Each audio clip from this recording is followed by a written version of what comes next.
Ramdam ang malakas na lindol agad sa Qatar at makausap po natin ngayon live ang Pilipinong si Warren De Guzman, isang building safety warden sa Doha, Qatar. Warren, magandang gabi. Hello, ito. Magandang gabi po, again. Oo, at nasaan ka ba nung tumama itong lindol na ito? Actually, nandito kami sa taas ng building. Oo.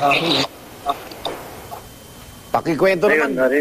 Oo, pakikwento naman gaano kalakas yung pagyanig at ano yung mga ginawa nyo dyan, lalo't ikaw yung safety warden ng gusali ninyo. Yun, yung maramdaman namin kanina nung madahapon ng alas 2. So, una kong napansin yung mga display namin. Sabi ko, parang yumayanig. Oo. Tingnan ko pa rin kung may babagsak. Doon ko makikita kung malakas talaga yung lindol na tumama. Hanggang sa nag-alarm na yung namin, yung system natin sa building.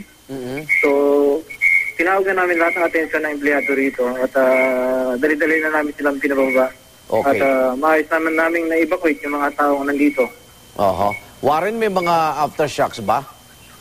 After nun, sir, wala na eh. So, hihintay na lang namin yung aftershock. So, medyo delikado yun. Okay. So, kailangan pa rin maging prepared. Okay, kamusta na ilagay ng iba pa nating kababayan dyan? Sa tingin ko, yung mga Pilipino naman dito, hindi na bago sa kanila yung ganito. Okay.